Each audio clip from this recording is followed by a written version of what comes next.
جن کے دماغ میں یہ باتیں بسی ہوئی ہے، جو علماء کرام ہیں منبر پر چڑھ کر کے خطبہ دیتے ہیں، جو لوگ عالم ہیں، جو لوگ کلام پاک پڑھتے ہیں، ان لوگوں کو سیاست کی باتیں نہیں کرنی چاہیے۔ تو میں کہتا ہوں صاحب، آپ نے ہم کو سیاست سے الگ نہیں کیا بلکہ آپ نے ہم کو دین سے الگ کر دیا،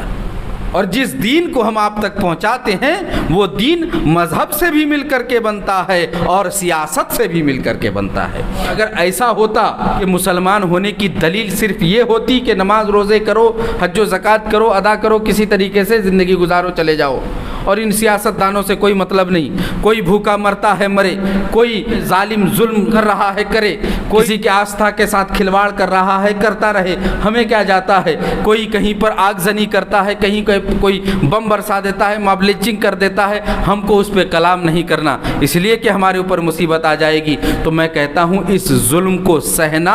آدھے دین کو اپنانا ہے، اگر مکمل دین کو اپنانا ہے تو آپ کو ظالموں کے ظلم کا جواب بھی دینا پڑے گا، آپ کو سیاست پہ اتر کر کے بھی آنا پڑے گا، آپ کو لوگوں کے حق اس تک پہنچانا بھی پڑے گا، تب آپ پکے اور سچے مسلمان کہلاؤ گے۔ اے مسلمانوں، اگر ایسا نہیں ہوتا تو ابراہیم نبی آئے،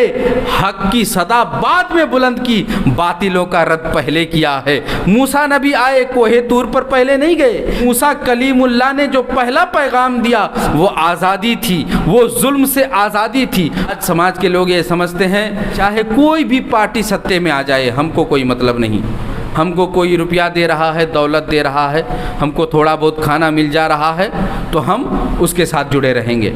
آپ حسینی ہے، جیسے امام حسین نے بیعت یزید سے اس لیے نہیں کیا کہ ظلم کرنے والا تھا، شراب پینے والا تھا، غریبوں کو مارنے والا تھا، چوری کرنے والا تھا، لوگوں کے حق کو لوٹنے والا تھا، تو ہم نے یزید کو راستے سے ہٹا دیا اور ہٹانے کے لیے اپنی اولادوں کو قربان کر دی۔ اسی طریقے سے اگر کوئی مذہب و ملت کے ساتھ کھلواڑ کرے گا، اگر کوئی کسی کے دھرم کے ساتھ کھلواڑ کرے گا، اگر کوئی انسانیت کے ساتھ کھلواڑ کرے گا، اگر کوئی ہمارے آل اولاد کو روکے گا، ہماری فیوچر کے ساتھ کھیلے گا، ہماری آنے والی نسلوں کو تباہ کرنے کے طرف جائے گا، تو اس کے ساتھ بھی جنگ کرنا، اس کے ساتھ بھی لڑنا اور اس کو ووٹ نہ دینا، یہ حسینی ہونے کی علامت ہوگی۔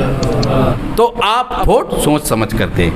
یہ ووٹ، یہ بیعت، یہ ہاتھ صرف اسی ہاتھ پہ جا سکتا ہے جو حق کے طرف ہم کو بلائے، جو لوگوں کے ساتھ ظلم نہ کرے، جو سماج میں امانتہ، شانتی، سکون، راحت، استراحت، چین کے ساتھ روح انسانیت کو جینے کا سلیقہ دیتا ہے۔ ہمارا بیعت، ہمارا ووٹ اس کے طرف اٹھے گا۔